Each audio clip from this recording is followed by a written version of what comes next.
Ladies and gentlemen, this is a real treat this afternoon, this evening, depending where you are watching this on Sportswire Radio. Because I would arguably say our guest tonight or this afternoon, as I pointed out, is arguably the influencer. He is a wrestler's inspiration. He has done it all. He has wrestled all around the world. He's probably wrestled in more matches than every guest I've ever had on Sportswire Radio combined in the wrestling scene. He's done it all. Champions to Hall of Famers, main eventers. He even had his own wrestling school, and he's still going better and better than ever. He needs no further introduction, but because he does these podcasts all the time, I have to give him that introduction that's going to top that and some. And compared to pretty much everybody else that comes on here, I'm going to try my best to do him the service and the justice that he needs. So, ladies and gentlemen, I present you our guest today, who needs, again, no further introduction, but I'm going to give him an introduction that everybody else is always accustomed to. So, with that,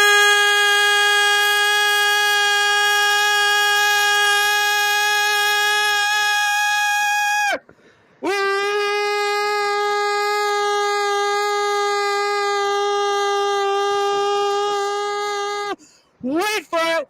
Further ado here on the Sports Report.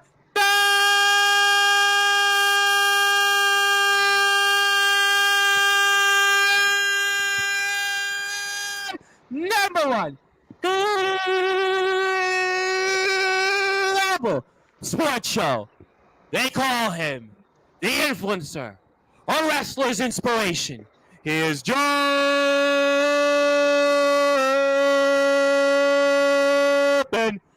Dean.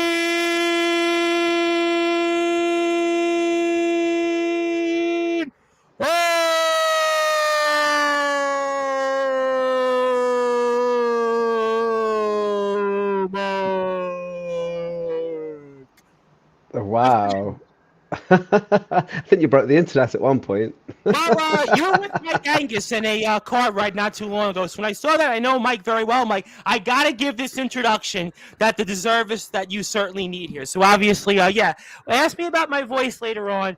But first of all, it is a tremendous honor to have you right now live on Sportswire Radio. And before I do anything else, I want to actually thank somebody that you trained many, many moons ago, Mr. Luke Hardy, a.k.a. Mr. Luke Leyland, for the opportunity to speak with you. Because if it wasn't for him, I would not be speaking with you right now. So I want to, before anything else, thank him for this opportunity. It is a tremendous opportunity to have you nevertheless. But, Dean Allmark, you do these interviews all the time. You do podcast after podcast. And I actually want to start right off the bat and go completely different, especially for those that are listening and watching here on Sportswire Radio.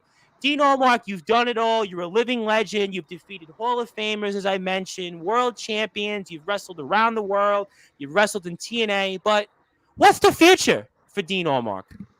The future.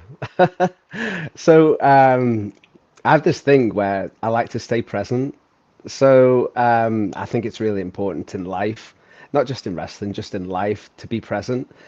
So I don't think about the future too much. I will say that I try my best to stay healthy, and I did at one point think about retiring. I did kind of make an announcement that I was going to retire. I saw that. But now as time goes on, and I'm really enjoying wrestling again, and I'm thinking maybe it was a bad idea to announce my retirement so soon. You can't retire. You can't retire. People watch you all over the world. So that would have been my future. It would have been like, another 2 years, I ride off into the sunset, really proud of my career. But at this point, I think my future is just going to keep rocking it till the wheels fall off and just keep going. I think it was, I tell you what it was. This was the turning point. I heard Ric Flair on Joe Rogan. Okay. And when I heard Ric Flair talking about how sad he was that he wasn't like doing the journeys anymore and he wasn't wrestling anymore, I was just like, wow, like he probably didn't have a choice. It probably wasn't his choice. I'm actually making a choice and a decision to not wrestle again. So I was kind of like, oh, it's kind of selfish of me. So I think It's what I've done since I was 15, I was gonna and say, listen, all you know is wrestling. All you do. You even said that you sit there and you dream about wrestling when you're sleeping. When you're anywhere you are, it's always about wrestling. So I'm looking at it like you're Dean Allmark. You perform at such a high ability. I mean, I get that you might want to go out on the top of your game, but I mm, mean, you are Dean freaking Allmark. I mean, I don't even say freaking for anybody in 5 years doing this, but you are Dean Allmark. I mean, like, you really got to be serious about retiring? I don't think so. I mean, I was that's my serious at the opinion. time. I was really serious at the time, but as I said, yesterday, as you mentioned, I was in the car with Angus. I had such a good time traveling there and back from the Mike's a show. character, by the way. He's a He character. is, he is a big, and like how I met Mike Angus was I was putting posters out for my wrestling school. I opened my wrestling school in 2006, but it was a couple of years later. I'd moved to a different location, and I Okay. was going around to like shops and pubs, putting posters Hmm. out, flyers out, and then I walked into this pub, and this guy's there with a ponytail, with this being quite loud, and he's just like, "Wow, I love wrestling. Like I've loved wrestling since I was a kid. I'm gonna come along and yeah, put five posters up over there. Put five posters up over there. Go and put them in every cubicle in the toilet. Yeah, yeah, put as many as you want." So I was just like, "Cool." Couple of weeks later, I opened the school, and Angus came It along, is in and one of your videos, by the way. I watched when you were doing. You had one of your like it was on your YouTube page at Dean Allmark, and he was actually in one of the training videos you had actually, which I was like, wow. yeah, I'm like, do I know him? And I was like, surely it is. It was Ref Mike Angus. yeah. So like Angus's character, and he's made a career through wrestling. Yes. That's his gig, you know. Yep. So good on him. He obviously tried the wrestling. Probably wasn't for him. I think he's still got the itch a little bit. He kind of wants to do at least He one always had match. the size and look, though. He always had that, like he Yeah, and always he's had it. I'm trying to convince him to become my manager. I really feel like at this point I need a manager, and like with me growing up with the WWF, I used to love manager. There was like Mr. Fuji, there was Sure, Jimmy Slick, Hart, there was Bobby so Heenan. many, so many, and I think that's the thing that's kind of missing these days in wrestling. And Yeah, in British wrestling, I mean, I've been covering British wrestling a while, and there is very few. Maybe Isaiah Quinn, I think, would be the one guy I would say in the UK that kind of, I would say, fills that role. But as a whole, yeah, I think in British wrestling and even wrestling in general, I mean, Don Callis and AEW, Heyman, if you want to count that, but it's very few. Like you said, back in the day, you had so many managers. You had Jimmy so Hart, many, Bobby Heenan, Slick. I mean, Mr. yeah. Fuji, Do Jim you remember like Cornette. Survivor Series where they'd have like the teams of Survivor Series and all the winners would be together, and then you'd Yep. have like a gang of managers on the outside Well, I as remember well, like managing. When Bam Bam Bigelow had came into WWF at the time, all the managers were kind of fighting over him, and it was a different Yeah, thing. yeah. So like I'm trying to convince Angus to become a manager, and I think he'd be really good in that role. He's such a good talker on the microphone as well. Yes, So yes, that's why yeah, I yeah, wanted to bring him up, and those car rides must be real fascinating with him. yeah. We were yeah. Yesterday was quite fun. We had a couple of bevies as well, a couple of drinks, and it was a fun old time. So what are you drinking right now? I'm totally going off the cuff with you, but what are you drinking right So now at the moment? this is my favorite beer. This is a beer called Acai. Okay. It's a Japanese beer, and I absolutely find it delicious. It's so much better than any other beer out there. It's so nice, Now and it's said today it's like unusually hot in England. It's like well, 30 in New degrees York, here. I'm in New York, and New York, it's almost like this past month of August was like cool, and it was in the 70s. Here in America, it's almost like now they're talking about a heat wave again, and it's like, well, okay, I'm not going to close my pool right now, so I'm certainly going to be going in it. So, yeah, Yeah, it's so really hot right now. August it pretty much rained every single day. Kind of like New York. I think half the Yeah, month of August rained. and then today it's just come out glorious sunshine. So I was just like, you know what, crack open a couple of beers, Well, nice and cold while the sun's out. you're Dean Allmark, so you brought us sunshine there, and obviously, I would imagine the beer comes from when you wrestled in Japan, because I know you went there 3 times. Yeah, I did 3 tours in Japan, and it's definitely my favorite place. So anything I can do that reminds me of being there or reminds me of Japan, like I'll get stuck into that. The memories come flooding back every time I take a sip. It's just like I being back heard there. So I heard Chris Ridgway is somebody I know through a promoter that used to work with us, and it was a big deal to get booked in Japan. I'm not going to ask you so much about the matches per se you've had there, but I was curious just because, like you speak English, and how was the language barrier? How are you able to overcome the language barrier over there? A lot of Japanese wrestlers, their English is really good, but when it comes to like wrestling, Japanese wrestlers have been trained like a certain way. Like their mat wrestling is really good. They do amateur wrestling in the dojos, and it's kind of similar background to mine, which is like an amateur wrestling, catch wrestling background. Yep. So like when I'm in the ring with those guys, I never struggle to like put on like a good show because they're so good on the mat. So the language barrier isn't really an issue at all. Everybody's English is so good. My Japanese is really bad. So every time I haven't been there since 2017, and I've forgotten pretty much everything now. So yeah, I think you kind of have to be there to keep the language going because as soon as you come away, you just forget it. So going back off the first question I asked you in the future, I mean that would be a place before eventually when you hang it up. I mean, hopefully it's not going to be in 2025, but would you like to go back there as a future kind of place? Yeah, so there was talks in. So what year did the virus come along? 20, 2020. 2020. So there was talks where I was going to go there in February 2020, and they were going to have me wrestle James Mason there, who is one of Yep. my mentors. And it just turned out that it was All Star Wrestling's like 50th anniversary, and it was right bang smack in the middle of the tour, which was like it was like there were shows like every day for like 3 weeks.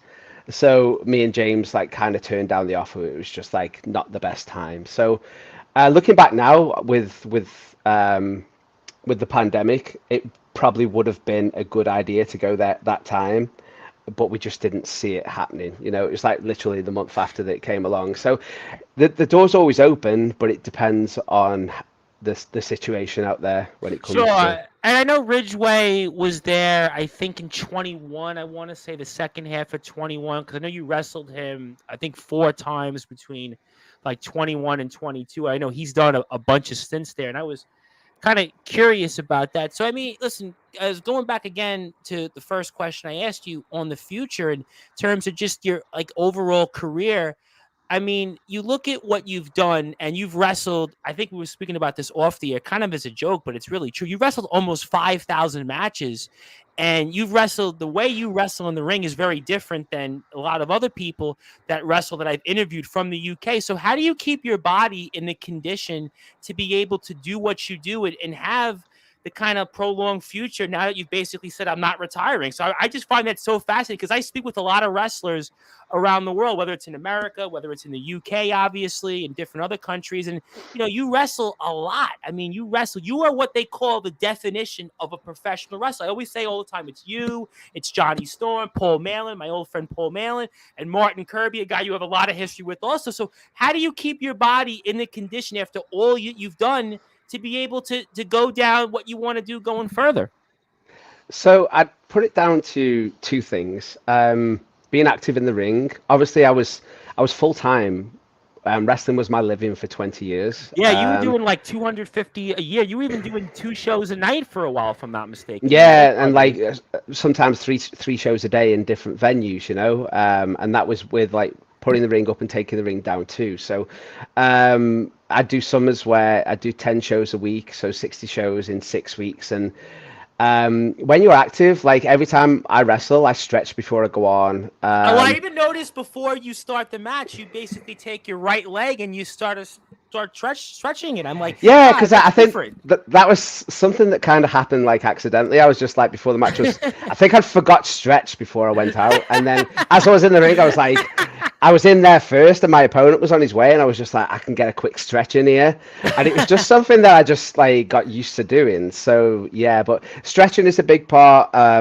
So my dad was he was a black belt in kung fu, Oh and wow. when I Oh was wow. growing up, I spent a lot of time like messing about in the dojo where I used to train and like joining in the classes and Sure. and stretching then. So and I used to play like soccer, football at quite a good level. So I was always like stretching, doing that, and I think having before every session, I used to get there and I used to stretch with my students. And I think stretching's, and obviously I do yoga as well. So stretching is like a big part of it. Like this is my 23rd year now. My body's feeling okay for somebody who's been wrestling full time for like 20 years. And Yeah, because you wrestled. It's not like some of the people that I've spoke with, and God bless everybody that goes out there and puts their body on the line. But they're basically weekend warriors. If they're lucky, they wrestle twice a week.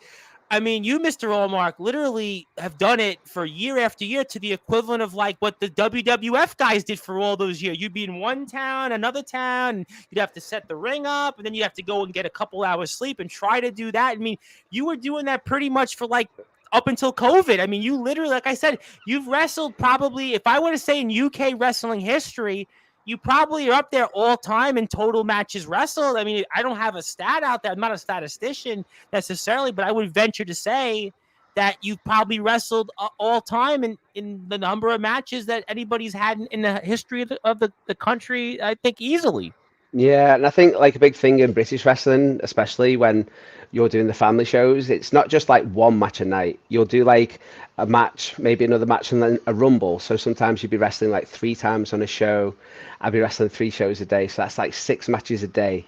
So it was something that I did. It was a trip actually. Like when I was 16, 17, when I started working for All Star, my schedule was Mondays off. I'd drive to Butlin Holiday Camp on Monday night. Okay. We'd go out for the night, so we probably wouldn't sleep. Breakfast was 7 a.m. We'd put the ring up at 9. The show was at noon, midday. And then on the journey to the next camp was like 5 hours. We used to sleep. And then I used to wrestle on a Tuesday. Then there used to be 2 shows on a Wednesday and a Thursday. Friday was off, and then Saturday and Sunday. And that was pretty much like all year round. It was incredible. And at that time, I used to go out every single night, spend all my wages on alcohol.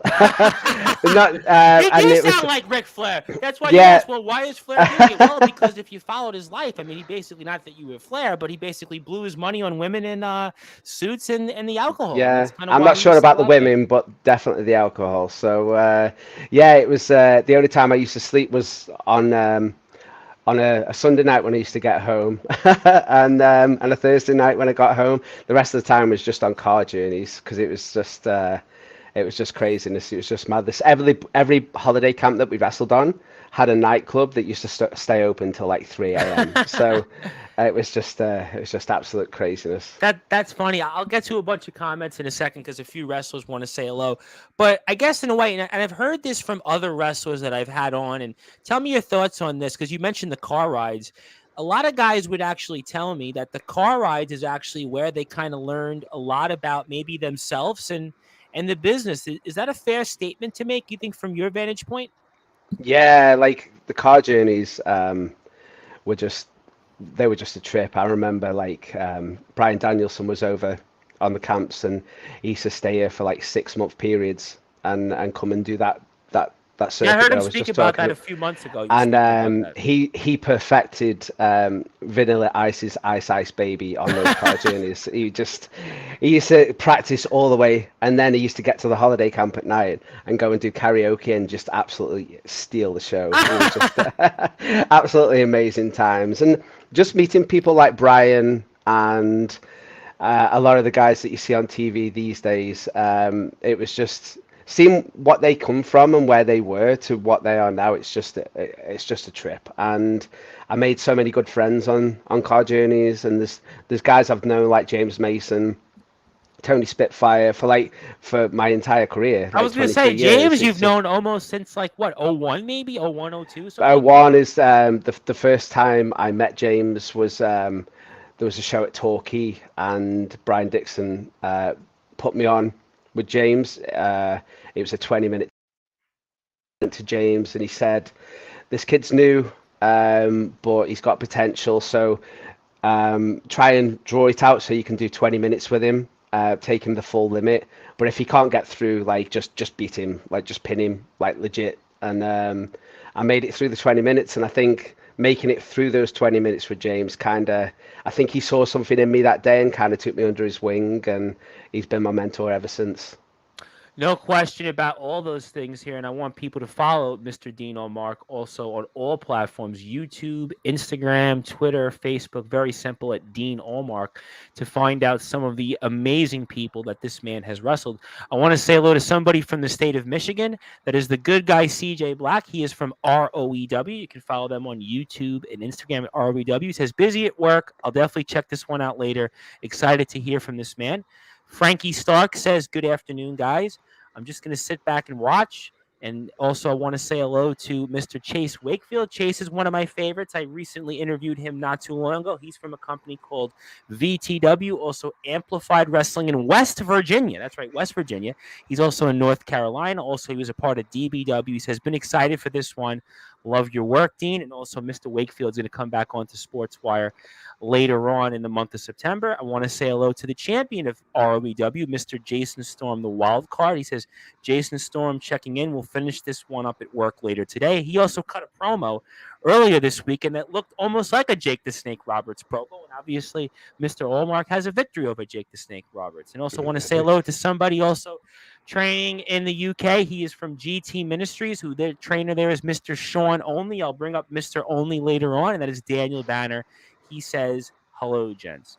All right, so obviously I got some of those things out of the way, and I want to thank everybody for saying hello so far, and we'll certainly come back to all that stuff. But, obviously you've done a lot in your career, and, I'm not going to run so much about the chronological biography necessarily, but I mean, I'm always curious, and you wrestled a lot of different people, but I've never heard anybody ask you, did you have a favorite opponent? Did you have favorite opponents that you like to have wrestled, whether it's locally in the UK or anybody else? Because I would find that kind of fascinating.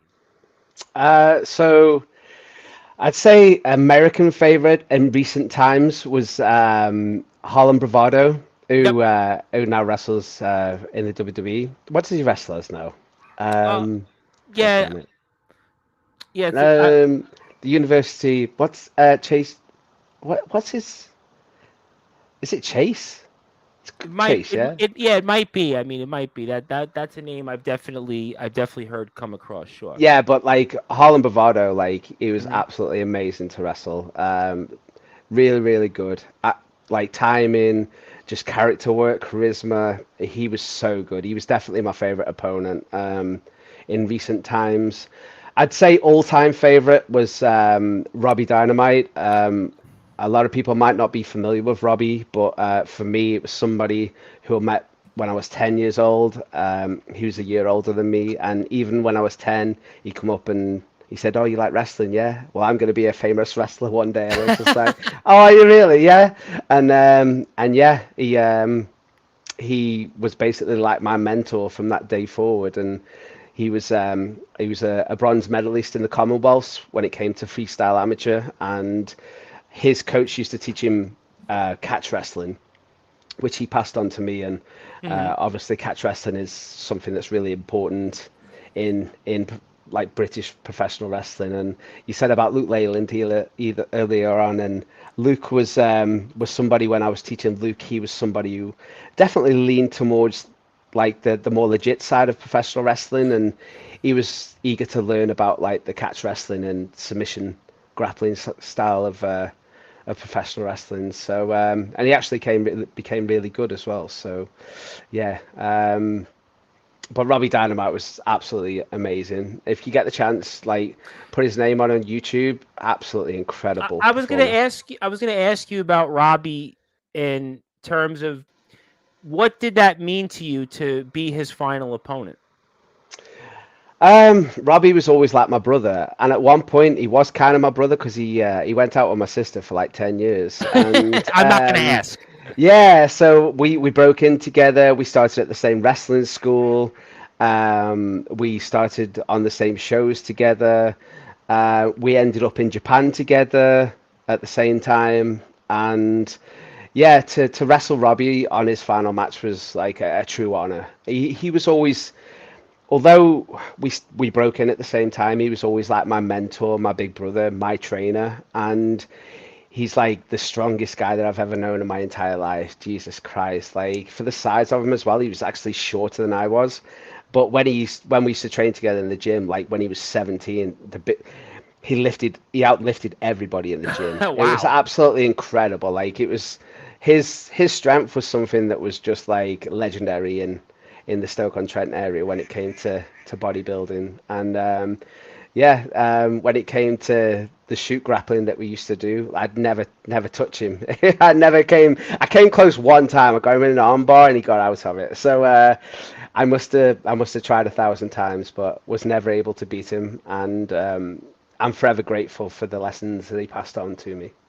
I was curious about speaking to people that retired recently. Also, you had wrestled him, and it was obviously the talk of the wrestling world, not just in the UK. But Doug Williams, the legendary Doug Williams, had retired before, but had made a bit of a comeback, and he had wrestled here the past few years. Had announced that he had retired a few months ago, and you'd actually wrestled him in a pure rules match for kind of, it was kind of, I guess, a sort of a Ring of Honor kind of show in a way, and you'd wrestled him. I guess it was about maybe almost 2 years ago now, and I was curious. You've wrestled Doug a few times, and what did he mean to the UK wrestling scene, and what was that like to be able to wrestle him? I guess in this comeback tour that he had, and then obviously your thoughts on him now finally, I guess for good, announcing his retirement the second time a few months ago. Yeah, Doug. When I think of Doug, he was a great ambassador for British He was wrestling. a Like tough everywhere guy. he I was, remember watching him as a kid in TNA. He was a tough guy in the ring. He was just yeah, very tough. judo background, and he had that classic British style, and he had like the classic like British wrestler Luke as well. He was a great ambassador for. Well, I'm going to get to Luke. I am going to get to Luke. And like just watching like Doug wrestling and Noah when he was tagging with Nigel and that, it was like a big inspiration for me. Obviously, I wrestled Doug for the first time when I was 17, and we were both quite young then. And straight away, like as soon as I wrestled him, I was like, this guy's quality, you know. So yeah, Doug was always a big inspiration. I tried to follow his path the best I could. And yeah, I finally made it to Japan, and I just remember thinking, like when I was in Japan, like watching guys like Robbie Brookside, James Mason, and Doug, like going to Japan and just doing it our style, and just the crowd's reaction. I always had that in my mind that if I ever went to Japan, that's what I wanted to do, and that's what I focused on most when I was in Japan. With guys like that who obviously had massive international success, I was curious, especially for the audience and people that will watch this, because I do speak with, again, a lot of wrestlers. Did you ask him specifically for a lot of advice when you went to Japan or wrestled outside the country, and kind of what to do and what not to do? I was very curious about that for the audience.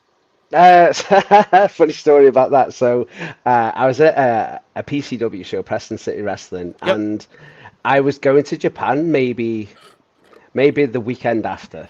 I was maybe in the week, maybe a couple of days later, Hmm. and um, I was there, and Bobby Fish was there. Bobby Fish Oh, yes, is of course. is a good friend of mine. He was there.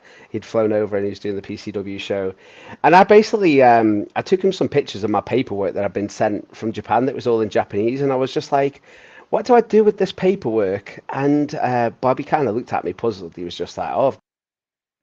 Then straight away I was just like, oh, Bobby doesn't seem to know, but he's been to Japan like loads of times. So like I thought, who can I ask? And I was just like, Doug goes to Japan all the time. So I messaged Doug and I was just like sent him some pictures. I said I've just spoke to Bobby and he didn't really understand what these papers were. And Doug Williams was just like, you donut. You were supposed to take these papers to the embassy in London and then get your permit to wrestle in Japan. And these papers were like signed off by the Great Muta, and I was just like, Wow. oh Wow. my Okay. God, like I was just like, oh shit, I've seriously messed up here. So I spent the entire time, like I flew Emirates to Dubai and then I went to Dubai to Japan. So it was like 8 hours and then 10 hours. Oh, The wow. entire time I was convinced that I was not going to get in the country because I was literally going there to wrestle. It was illegal. I had no Oh, my permit to goodness. wrestle there because I hadn't been to the embassy. I totally messed up, but thankfully I got through. Um, and Japan's the only country that does this. So, like, I got through got through passport control. They were like, "What are you here for?" I'm just like, "Oh, I'm visiting." They stamped my passport, let me through. So I was just like, "Thank God for that." So I got my bag, took it, and they stop you again when you Oh, when wow. you Okay. retrieve your case, and you have to put it on. They search your bag. They opened this bag. There was like 2 championship belts, all my wrestling gear, my wrestling boots there. The Japanese guy kind of looked at me like, "Oh, you wrestler?" And I was just like, "Yeah."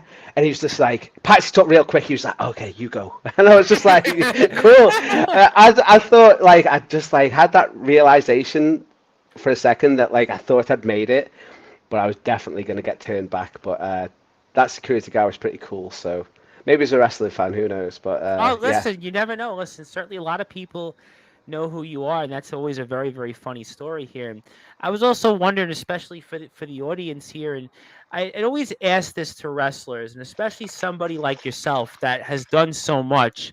I always refer to wrestling in a way like an apprenticeship, where you have to learn from somebody. You talked about before playing, football and rugby and those sports you can go in a park and go in a field and there's a goalpost and you can run around, you kick the ball, you pretty much learn it in a way that's kind of self-explanatory. But wrestling to me, I feel like you really have to learn almost like the do's and don'ts. You have to know pretty much everything from A to Z and properly learn it. It's almost like an apprenticeship. And you've obviously been a trainer, which I'm going to get to. You've obviously have done pretty much there's everything to do in a professional wrestling ring. Is that a fair statement to make that wrestling to me is an apprenticeship? Definitely, like when I first started, there was definitely a process that you had to go through, which was like an apprenticeship. There was a time where in this country, if you did something wrong or you stepped out of place, like you'd have to run a mile under like 10 minutes. Well, I even And remember because I'm sorry to cut you off. I remember even when Reynaldo came on here, was the LWF champion in the whole country.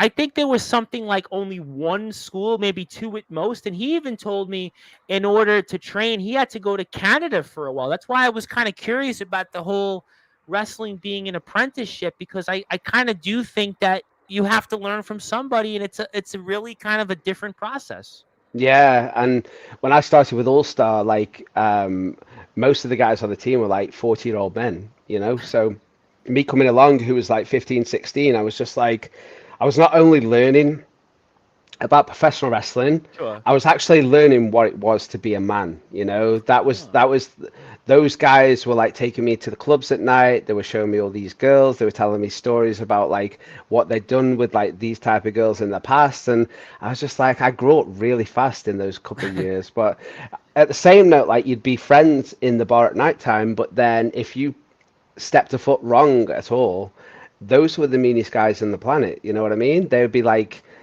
giving you miles for like falling asleep in the car, if it was that type of car. So obviously, if you're in that type of car, get sleep on the car journey like normal. But like they'd have rules. They were like one sleeps, we all sleep. You know, like you have to stay awake. If you fall asleep, you'll run a mile, and if you don't run it under 10 minutes, then you're going to run a mile again, and you're going to keep going until you do it in 10 minutes. So there was punishments for different things, and it was very regimented, and there was a lot of ribbing going on from like the older guys, and it was definitely an apprenticeship. Just like in this country, like if you're a laborer on a building site, then you have to go through all that shit. You know, Sure.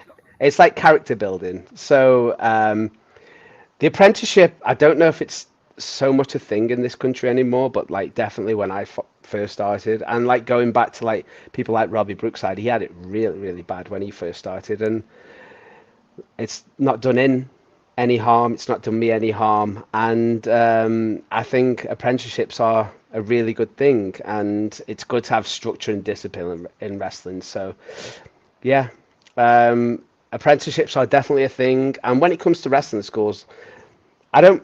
I've never really disciplined my students or anything like that, but I've told them the stories about like when they get onto the all-star team, you've got to act a certain way. You know, you've got to show respect. You've got to shake everybody's hand when you meet them, because if you don't shake a wrestler's hand in this country, it's like a sign of like disrespect. It's So funny you like, said that because a lot of guys I have on tell me the same thing. And I would think that's also, to me, almost a no-brainer anyway, right? Because if I'm in a locker room, right, whether it's 20 guys or 30 guys, wouldn't I want to introduce myself to everybody and be like, hi, my name is so-and-so. What, can I learn from you? Is there anything I could do differently? So I Mhm. would think in a lot of ways, that's really, to me, a no-brainer. And I almost have to ask as a follow-up then, how do you feel wrestling has changed since you broke in terms of that concept overall?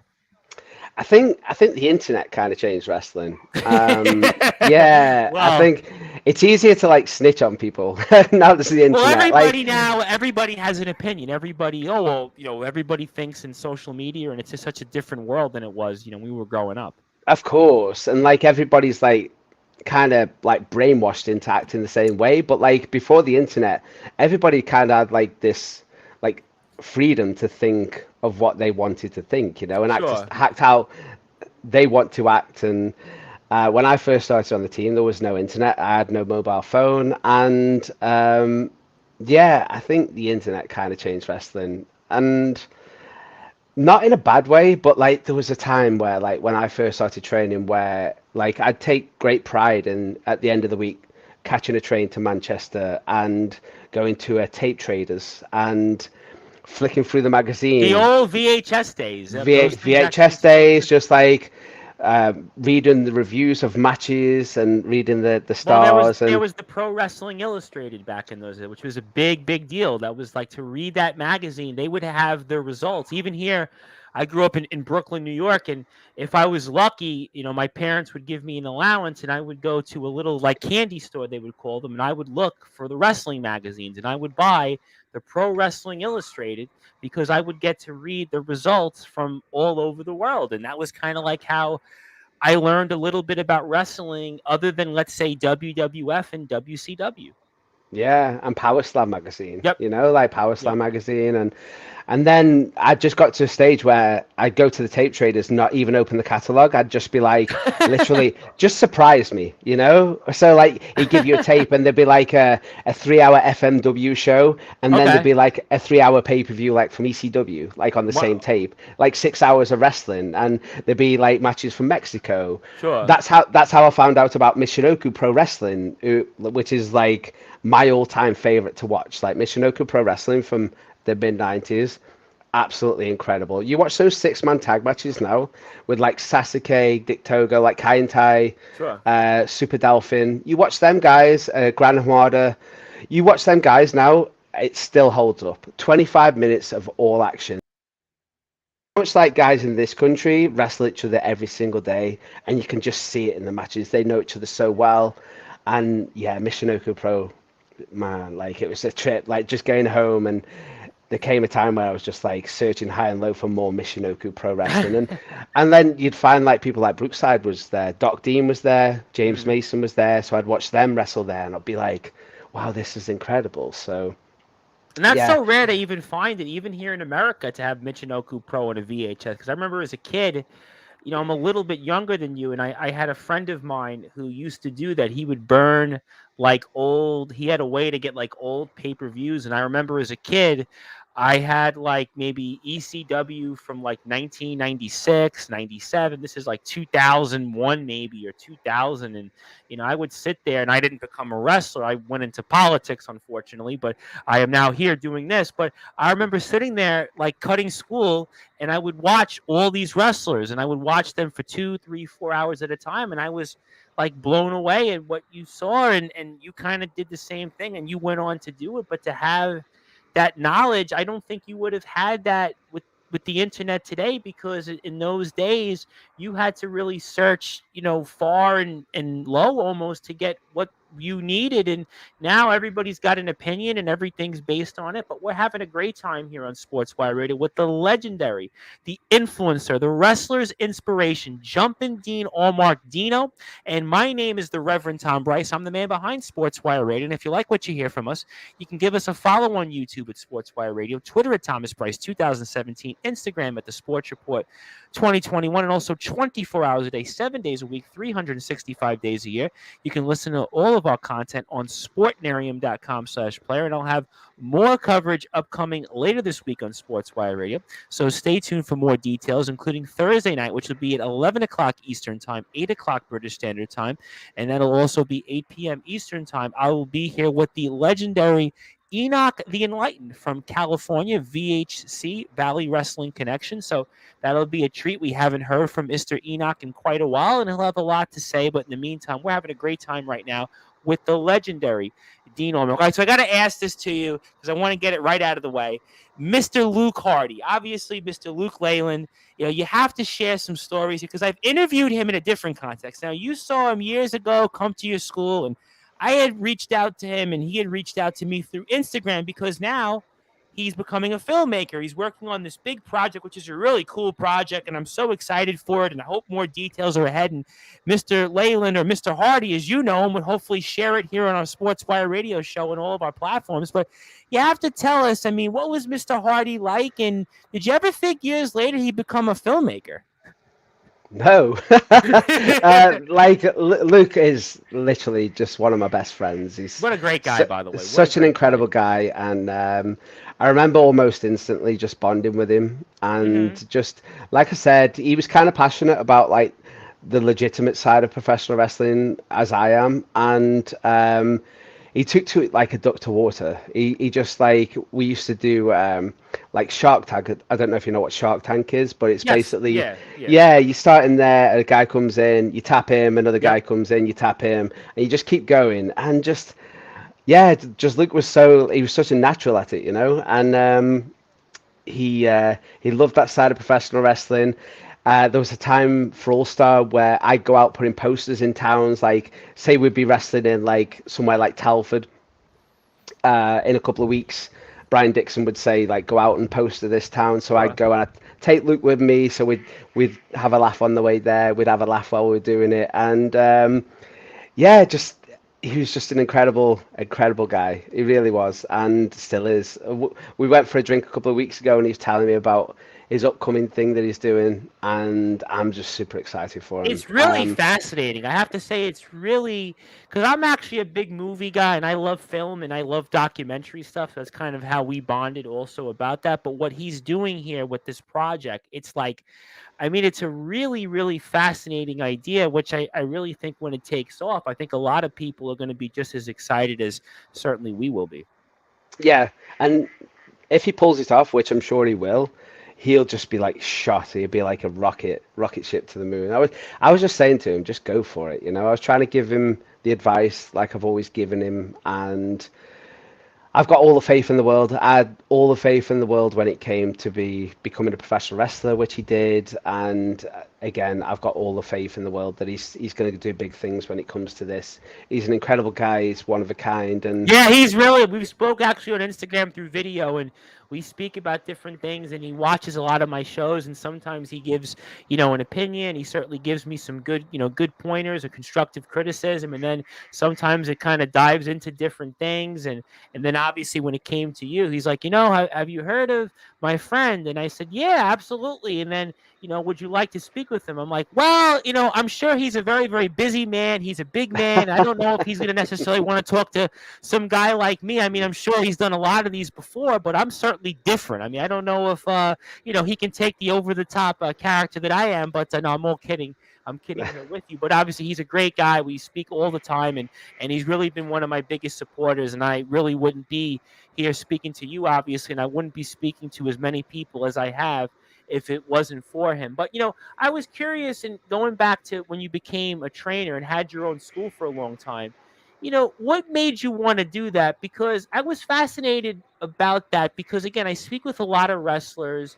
Some of them are kind of up and comers. Some of them are maybe not as experienced as you, but almost. And I have, the occasional guys like, Davey Blaze, certainly, and the Big Cheese Logan, and, guys like a Paul Malin who would probably be peers of yours and veterans.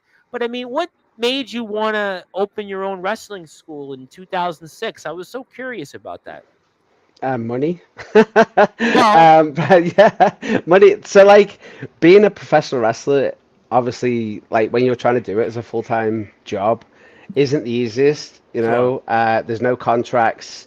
If you get injured, then you don't get paid. If you don't wrestle, you don't get paid. So for me, it was kind of like a no-brainer. So I'd been wrestling for 6 years at this point. An opportunity came up in this building, which had a perfect setting for it. It was the first place that I met Luke Leyland. It was Burn Avenue Baths. It was perfect, just like this room, completely matted out with mats. I took my ring, put it in there, and it was just completely amazing. I used to teach every Saturday and Sunday at that point. I was so passionate about it. I used to teach 10 in the morning till 4 o'clock in the afternoon, Wow. Okay. and every Saturday and Sunday. And then obviously I'd finish at 4, and then I'd shoot off to a show at night time. So Wow.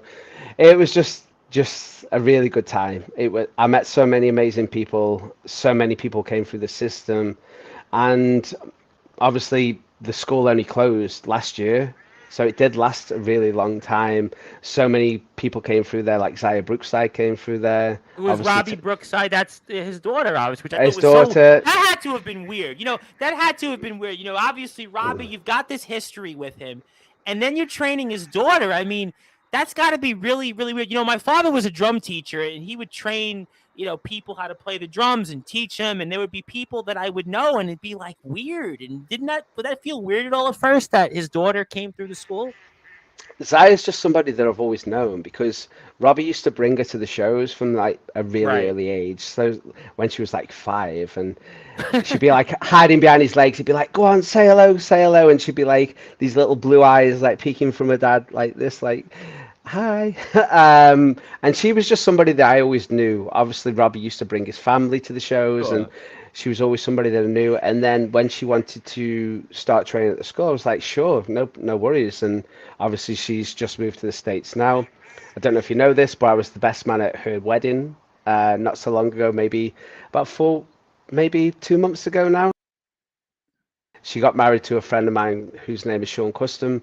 He's a Yes, professional wrestler from Australia that I moved did hear here, that. Yep. and I was the best man at that wedding. And then the week after, they moved to the States, and now she's smashing it over there. Yep. And when Zaya went to Japan for the first time, her and Tony were actually there wrestling for the same company. They actually wrestled each other, and I was just extremely proud at the time. And I'm extremely proud of like what Tony's done and what Zaya's done in Oh professional my wrestling. God! It's Listen, I mean, what goes without saying. I mean, Tony Storm is, a superstar. I mean, somebody that is on the biggest stage of them all, and you trained her. I mean, it's kind of like in a yeah, way, like it's almost maybe not that you pinch yourself, but it's almost like, does it feel weird at all sometimes when you see somebody yeah, like on that stage? just seeing that like just Especially look, last week here in the country. I mean, the biggest show in the country's history sells the most yeah. tickets in wrestling history, and that was one of your students in a match for the women's championship. Yeah, so like seeing, remember like I remember like setting up the ring at the wrestling school. It wasn't particularly busy that day, and I was putting up the ring, and I turned around, and then there's this like 17, 18-year-old girl like just coming up, "Hello, nice to meet you," like all awkward and stuff. I've moved here from Australia to train with you, and I was just like, okay, kind of weird, but yeah, that's fine. And just seeing her from that day to what she is now is just like, it's like you said, it's like a dream. It's like so incredible. Obviously, going from my little wrestling school in Bevington on the Wirral to wrestling at Wembley Stadium is just, yeah, it's just an incredible journey for her. And And then yeah, Soraya obviously is in the match in the Knight family. The Knight family speaks for themselves. yeah, And I've had people on the show who've obviously wrestled the both of them actually, Mr. Knight and Mrs. Knight. I mean, that's kind of like a weird this is your life kind of thing almost if you think about it. yeah. I've wrestled Soraya's mum. I've wrestled her dad. I've wrestled her two brothers, and I've my first week, my first couple, yeah, my first week on the holiday camps was with the Knights. You know, Yeah. and I remember Soraya being there. She was like, she was tiny. She was probably about 6 or 7, just on the road. And Zach was like tiny at the time as well. It's just crazy, just seeing what. And then the movie came out, like Fighting with My Yep. Family, and I was just like, I've known these people like for like Well, this 20 is why years, I and asked it in a different way because it's almost like this is your life. You see these people, one you train, the other one whose family, I mean, the Knight family, again, I've had on countless wrestlers on Sportswire who've just kind of bring them up in passing. And it's like, it's like one of those moments almost. It's like this is your life where, and then here we are again, the biggest wrestling show in history. They're on there. They're in a title match in one of the most important matches of the card in a way. I mean, it's got to make you proud, at least that you train somebody that's on that stage and is just a worldwide figure. I mean, that's like, it's kind of cool to pinch yourself in a way almost. Yeah, it's so cool. And it's not even like people that have trained. It's like I mentioned before, like people like Daniel Bryan. I know Daniel had a bit of a name before he came over to Yep. England Ring of in Honor. Yep. 2002, and he'd just done that. But he was nowhere near the star he is now. And people like Dash Wilder, who Yep. wrestles like in AEW now, like he was pretty much unknown. Like I got him a booking over here, and I remember the crowd like when he was walking to the ring saying, "Who are you? Who are you?" Because they didn't know who he was. And Well, Brian Danielson had said in an interview once that basically if it wasn't for All Star Wrestling, he doesn't know what his career would have been like because it gave him an opportunity to make a living. And he said, if things were done differently, he would have liked to have stayed even and stayed on those tours. I mean, so that yeah, tells you what the living that All Star gave is an opportunity. I mean, All Star meant so much in 50 years and plus. And I mean, what were some of your favorite memories of those days? just just constantly being busy. Just the road journeys were always insane, and we travel over to the Isle of Man, and yeah, just like because of everybody was on the team, you'd have people like Brody Steele, who was like a 7 foot Canadian. You'd have all these big guys. Robbie Brookside was obviously a big guy. So like me and Daniel Bryan were like the smallest ones on the team at that time. So we'd always get paired off, and I'd wrestle him every single day at that point. And I just remember it being fun. Like we'd get in the ring, and with All Star, they'd make you take a flag to the ring. So like it'd be like USA against England, and we'd get the crowd chanting England, and you'd walk in with the flag. And me and Brian, because we wrestled each other every day, we used to get in the ring. We used to have like a routine. Like we used to have like a Jedi night fight with the flags, like before the match started. Until actually one day, one of the flags broke, and Brian was like super pissed that he had to buy like a new mop, like a mop handle. So we never did that again. But I just remember it just like it was just a real fun time. It's like a simple time of my life where I didn't have any kids yet. I was just yeah, just going along wrestling every day, just having the best time. Well, if you want to watch some of that stuff, you can do it on Mr. Allmark's YouTube page at Dean Allmark. Go subscribe, and you can see a who's who of wrestlers that this man has wrestled. He is the true definition of a living legend. There's over 500 plus videos on there. I've gotten a chance to watch several of those videos. And speaking of wrestlers that you've wrestled, and I have to bring him up because he's now with a company that I've done a lot of work with locally called Cutlery Championship Wrestling. And this individual's name is Johnny Storm. Johnny Storm is a man you know very, very well. And Mr. Storm is also another definition of a professional wrestler. He's also been in TNA, and he's pretty much done it all at this point. He's still going like yourself. So I have to ask you, I mean, what are your memories of Johnny Storm? And he's another guy that just still keeps going and going and going. And I don't think he'll ever stop either. Yeah, Johnny, he's just always been there. So like I remember, obviously because there was like no internet or anything. I remember there was like us four lads from Stoke. So at the time, like the British wrestling scene in 2000 was like, it was more of like the older generation just hanging on, like Like the end of the really, world of sport days, right? yeah, and like really incredible wrestlers. You like Marty Jones was still wrestling. Johnny South was still wrestling. Like you get to there and like there'd be all these like I said like 40 year old like plus guys, and they'd all be huge guys, and there was no like real like modern day wrestlers in the UK at that time. So there was like us four from Stoke that used to like we used to go to the tape traders, watch matches from Mexico, Japan, British wrestling. So we thought we'll just like when we wrestle, we just want to do shit that looks cool. So we're gonna Sure. mix everything together. We're not just gonna do like the British wrestling like everybody else is doing. We're gonna mix everything up and do like we're just gonna be like a hybrid. We're gonna do everything. We're gonna go to the top rope and dive to the floor, which nobody was doing at the time. But I remember at that time hearing ramblings about like Johnny and Jody. Like Johnny and Jody were like a different part of the country, but apparently they were doing like a similar thing where they were going out there and they were mixing the best British wrestling style with like dives to the floor and stuff like that. So that was my first hearing of Johnny Storm. And then by 2001, I'd met him at All Star, and I'd had a couple of matches with him, which were like really, really good. I really enjoyed him. And then just over the years, we've become like closer and closer, you know. And every match that I have with Johnny is like, it's just amazing. It really is. It's his timing is so similar to mine, and Yeah, I watched the one match. There was one match you had with him. Must have been like 15 years ago. And what you guys did in the ring, it was almost like you finished each other's sentence in terms of just the different, almost like the moves in the ring. It was kind of the subset. It was almost like the countering of the pin reversals. It was almost like, again, you could finish each other's sentences. That's almost like you guys probably could have wrestled that match, if you don't mind me saying this, in your sleep.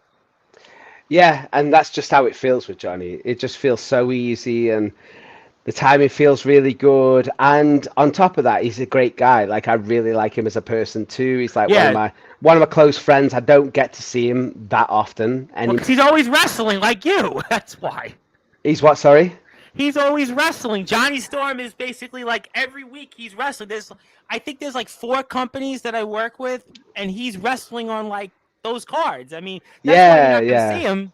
Yeah, and we're always wrestling on different shows, and we used to catch up like on the All Star shows together. But obviously, we've both gone our separate ways now, so we don't really get to catch up that much. I actually got a booking this week where the guy is interested in putting me on with Johnny Storm in February. So I know it's a long way away, and it's probably going to be February the next time I see him. But anytime I get to step in the ring with Johnny, it's an absolute pleasure. So really looking forward to Well, that. I would love to see that. That would definitely be somebody that I would definitely love to see wrestling. Johnny's been one of the guys that I've been asked by a couple of promoters, and I know CCW, and I want to give a big shout out, obviously, to the promoter of that company. They're an owner, Mr. James Barra, says it's his birthday tomorrow, but that's one of the companies that, had asked me to speak with Mr. Storm, and another one here, New British Promotions Wrestling, that he works for, because there's a few other wrestlers that you've wrestled that work there. But I have to bring up one wrestler that I had on a few days ago, who is definitely one of the more entertaining characters that I've ever spoken with. And you had him when he was a young whippersnapper out there in the ring. You wrestled him in a tag team match. I have no idea if you even remember the match, but a guy, Davey Blaze, the Scottish Savage. I mean, Davey Blaze, I've had him on a couple of times on Sportswire. He's another one of these guys that's the definition of a pro wrestler. He's actually on his way to Denmark once again later this weekend coming up, and he's wrestled a few times out there already this year. And do you have any memories or any stories about the Scottish Savage, Mr. Davey Blaze? I just know David for being completely nuts. Like Well, I got him on here. You know what? We were speaking off the air about things we can and can't say. I'm gonna go out there and say it. He actually talked about like ass cream the last time I had him on. Before this one, he was going on. All of a sudden, basically interviewed himself. And it was basically like he just broke out and almost like a whole another character. He just basically showed why he's the Scottish Savage.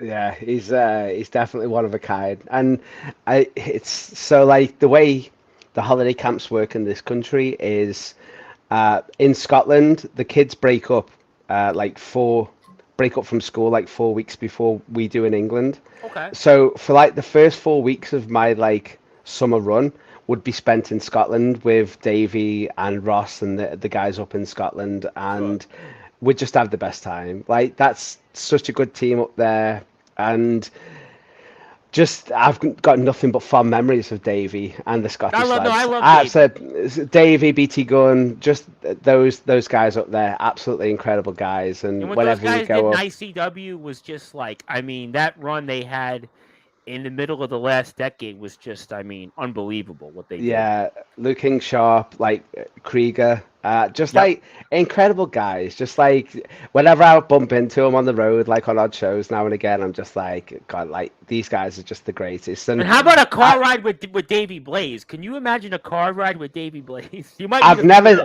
I've never done it, but yeah, it would definitely be interesting. I would need beers. I would definitely need beers. I think a few, Mr. Allmark, a few, because Mr. Blaze in that car, I mean, oh boy, that would be one for the ages. No, listen, Davey's a great guy, and I obviously love Davey. And Davey's actually been a big fan of mine for a while, so I really appreciate that. But I have to ask you about somebody else you wrestled that I know very well also, and he's another guy, the definition of a pro wrestler, and you had some great matches with him. I just loved what you did with him, and that's Martin Kirby. Martin Kirby's another guy that literally wrestles.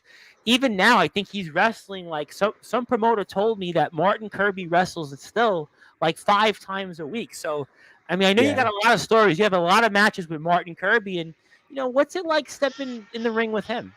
Just again, just like somebody like Johnny, just like Martin Kirby's just somebody that just has it, and Yeah. whenever we wrestle each other, it just always goes really well. Even when you wrestled him, you guys kind of locked up, and the lockup felt almost like a big deal. Like when you wrestled him, it was like you could tell the crowd really like appreciated just like what you guys were doing in the ring. That tells you kind of like the feel of the match. Yeah, and there's been shows like I call them like internet shows or adult shows where like me and Kirby have been like the main event, and I've been Mhm. quite worried because I'm just like, I've got miles on the clock, Kirby's got miles on the clock, and I'm just like, well, like there should definitely be some like younger guys like in that main event, but like we go on, we do 20 minutes, and the fans would like really appreciate it, and I think it's because he's got like a similar style where he's kind of like hybrid. He kind of does like a bit of Yeah, everything, he and does. Yeah, he's he really does. smooth, and yeah, it just seems to work really well. And whenever I wrestle Kirby, it's always, I don't think I've ever had a bad match with him. It's just always been really good. And again, he's not a guy that like I've hung out with like outside of the ring or had like car journeys with or anything.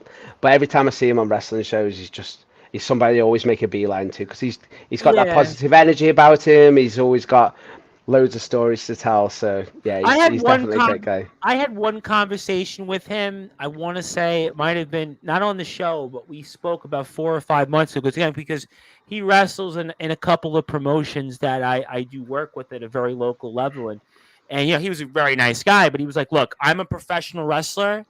Everything I focus on is getting myself ready for that match." So I respected that because I'm like, wow, you know what? He was honest and he was telling me, you know what? Look, I don't really do interviews because basically I have to get my mind ready for where I have to be. And so I kind of appreciated that aspect of it because again, a lot of guys do interviews and or they don't do interviews for different reasons. They don't tell you, but the fact that he was straight up and obviously following him in almost all these different companies, and you've had some great matches with him, I thought that was kind of important to know. And I wanted to ask you about something else because you wrestled Jonathan Gresham for the Ring of Honor World Title. That's obviously a bucket list thing, but you wrestled him again. Going back to the pure rules aspect of it and the British wrestling style, which Ring of Honor kind of does some of that. And I was curious, in you kind of in a lot of ways feel that that's a style that maybe some of the up and comers should learn, or even I think you had a match a few years back where it was 6 5-minute rounds, and I was kind of so fascinated because I was watching some of your work and some other stuff because obviously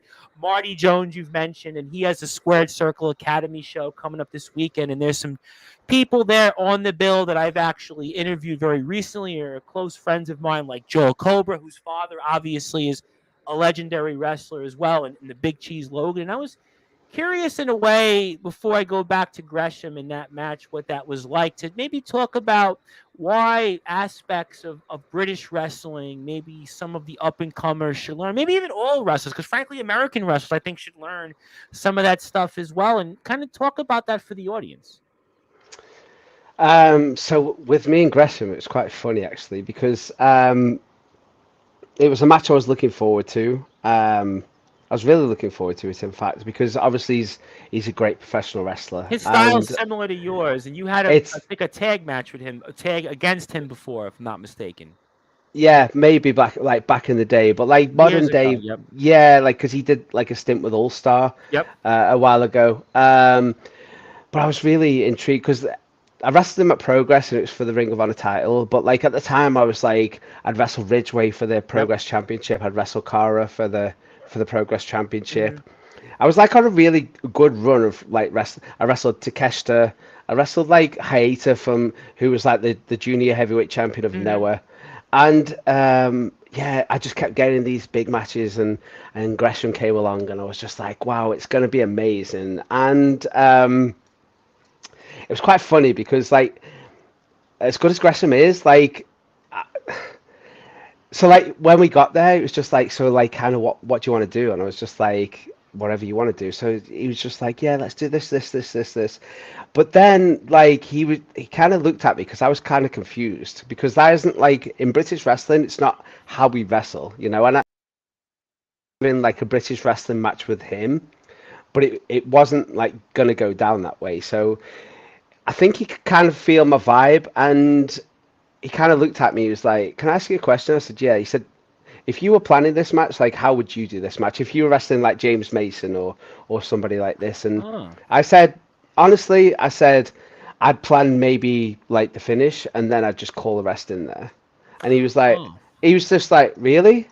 And I was just like, yeah. And he said, I've never done that before. And I said, well, that's what I do. Like that's what we do in this country. It's what how we're trained. Like we're trained to work off the cuff and just do it in there. And he was like, "Fuck, is that what you want to do tonight?" And I was just like, "Yeah." And he was just like, "Fuck it, let's do it." You know. So we went in there and and you without guys going didn't into lock up right away either. It was kind of like yeah, it was like the it build up. It was like one side was for him, the other was for you, and it was almost like that. Like almost when you guys finally went in there and started to wrestle, it was almost like you could tell this was like a special moment almost. Yeah, and it was just like it was such like a big occasion, and because like I've got this thing where I'm just like, we need to just do it in there, man. Like we need to feel it, and because I was in that mindset, and because the crowd, like the atmosphere was so good, I was just like I was able to enjoy it because I wasn't in the mindset of like I need to remember this, I need to remember this. Like my memories, like I'm 40 now, you know what I mean? So I like, wasn't gonna ask, but all right. yeah, the memory isn't as good as it used to be. So like, I was able just to be in the moment and just enjoy the moment, and I was able to be present, which I said earlier is really important to me. So without going into too much detail, the only thing that we pretty much planned was like a sunset flip, like Davy Boy Bulldog thing for the finish, and the rest of it was just like SummerSlam, yeah. in there, you know. And that match will always be special for that reason. And before saying this, nobody knew that apart from me and him. So yeah, looking back and watching that match again, it was just like incredible because it's just us doing our thing, feeling the crowd and just doing it in there, which is kind of like a lost art these days. Yeah, just I think with the way you guys kind of built up within the match, it was such a like monumental match itself, and I think that was why it was so kind of like really, really great in terms of just everything what you guys did in the ring. And I was curious also about something else, but you're speaking of great wrestlers you have on your YouTube page, which again is at Dean Allmark. Basically, you got this video where it's the 40 moves of Dean Allmark, almost these 40 moves you've created. It almost reminded me of the Dean Malenko 1,000 hold, the 1,000 holds of Dean Malenko. And I was curious and kind of like putting this together because it did remind me a lot of that Dean Malenko, man of 1,000 holds. And I think for the audience here, especially for the wrestlers, and why I think that's actually to me one of the more important videos that they should watch off the bat. Talk about putting that together and the creativity, because you had said that at one point wrestlers should go out there and try to be different, try to go out there and be like an artist, kind of paint a picture, because everybody looks for the same, four or five moves without going into detail. And again, nobody's here to disrespect what people do in the ring, but you try to almost go out there in the ring and almost paint a picture. So maybe talk about those 40 moves of Allmark that you have on your YouTube page and kind of the process of putting that together and what you were trying to show the audience. Yeah, so when it comes to the creative side of wrestling, it was something that I was always intrigued by. Like when I was training to become a professional wrestler, I was just like, I used to watch guys like Canyon and I used to watch Sure. like guys like Nova. And I remember like, I'd always remember guys' names where they do a move that I'd never seen before, like Tommy Rogers, where he Sure. did like the Unpretty, like the Tommy Yep. Causey for the first time. And I'd be like, I never forgot that guy because he did that one move that I'd never seen before. Like I Mm-hmm. studied wrestling, and I used to literally just like leave my VHS videos at a certain point when a guy would do a certain move that I'd never seen before. It was to me. I was just like these guys, like these creative guys, were the guys that I gravitated towards. So I knew that when I became a professional wrestler, the most important thing was creating moves. Like that was that was literally like the most important thing to me. And little known fact, like the first move that I ever created, I created this move in '99, was Wow. which was to become the backpack stunner. Um, Sure. I know it. so I used to call it the piggyback stunner. I didn't used to cross the legs, but I used to do it. And I remember doing it on shows, and this is how the move came about to become like, because Ryback used it for a while. Like so many guys have used like a backpack stunner. So this is the theory. This is how it went down. So I used that. I started using that move in training, and then I got on Hmm. the All Star shows. I used to do it in a match, and I remember doing it before a show on Kid Cool, my old tag team partner. And in the ring was Joe Legend, who Oh, sure. was the Sure. Canadian Joe Legend, Yep. and he used to love like creating moves himself. And obviously he saw that, so he went to Japan, and I'm sure he must have told Eddie Edwards because he was at Oh, Noah at the yeah. same time. Yeah, Eddie All Edwards. of a sudden, a couple of years later, I see Eddie Edwards using the backpack stunner. So I'm just like, Joe Legend, that motherfucker. Like he took that move to Japan, and Eddie Edwards now stole it. And the backpack stunner became like I've been hit with a backpack stunner so many times in matches, and the guys, do you know what a backpack stunner is? And I just feel like saying, you have no idea. I created that move. That move actually came from my brain. So You should get like royalties for that or something. You should have you know, trademarked that or something. I mean, we wouldn't be so talking right now, obviously. like one of my proudest moments in wrestling. Obviously, I'm really proud of Tony, but I remember creating the Ruby Cutter in training, which became Tony's finisher in NXT. And she saw me doing it on the Indies and saw me doing it in training. And she was just like, "Coach, hope you don't mind. I haven't got a finisher, and I'm really struggling to find one. Do you mind if I use this move as my finisher? If I give you credit?" And I said, "That's absolutely fine." So I watched NXT the next week, and Tony murdered this girl with. She mustn't have practiced. What she said is she didn't practice it enough, and she kind of murdered the girl and kind of got in trouble for doing it. But she perfected the move, and then obviously the WWE game came out, Yep. and the Ruby Cutter made it onto the game. So Wow. like one of my proudest moments. Like it would be nice if I would get royalties for a move that I created, but obviously it was Tony. Tony was in the game. It's her finisher, so they just put it in there for that reason. But creative moves and moves like that, and that's why I put the 40 moves on there, because I'm just like, no matter what happens, that's going to be my footprint. These are the moves that I've pretty much come up with in my brain. Not all 40 ones. Some of the moves like that have been used before, but the majority, 90% of those moves actually came from me and my brain. And yeah, I was just But that like, 40 moves is like, I mean, to have that many, I mean, most wrestlers, again, they wouldn't even think about or have that kind of ability. But what you do in the ring, I think is so unique. And that's why I almost implore people watching this to go to your YouTube page and not so much to watch from who you've wrestled, but what you do in the ring. Because to me, you do so much in the ring, whether it's almost like the ring psychology, whether it's what you do in terms of just some of the reversals or just kind of overall how you wrestle. And I think even the video that you had also posted when you were still a trainer, where you show kind of the different spots where you obviously, I think, use a lot of the Liger stuff and you use just different things out there to incorporate to help train people. I think for anybody watching and listening to this, even if you're just a wrestling fan, I would implore you to go and watch this stuff. But Dean Allmark, you've done a lot in the wrestling business. And I have a little bit more time with you, and I'm going to kind of get to the point here in this.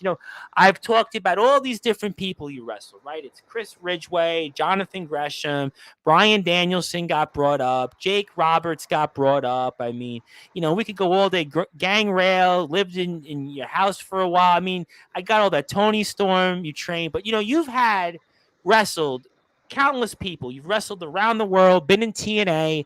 You've probably had, like I said, 5,000 plus matches. But, as somebody that's a true wrestler like you, and as somebody like myself who's covered wrestlers from all around the world, I have to ask you, Does it bother you that in your career that you've never been on the PWI 500? Because I think about the PWI 500. That's to me really where a wrestler gets their respect, that gets their praise. And again, Ridgeway was on there. Gresham, you wrestled, was the Ring of Honor champion. That speaks for itself. We can go on all day. Noam Dar, obviously in NXT. You mentioned Harlem Bravado, Chase U, you correctly pointed out. I mean, I can go on all day. But I would think with somebody with your resume, you would have at least once been in the PWI 500. And, do you feel disrespected at all and why you haven't been featured on that?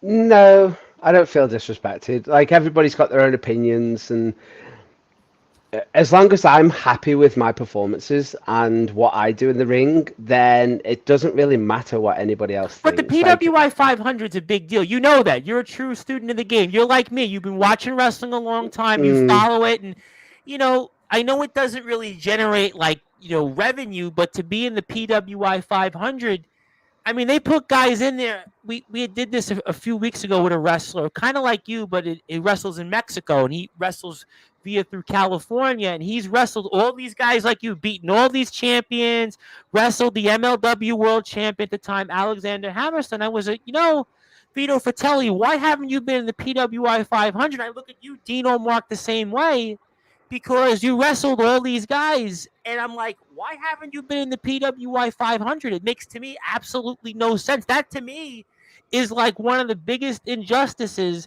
Not, I think it's more of an injustice that you haven't been in the PWI 500 than if you would have been in, let's say, any major company. Because to me, that's where a wrestler gets their flowers most. That's just for me. That's my yeah, opinion.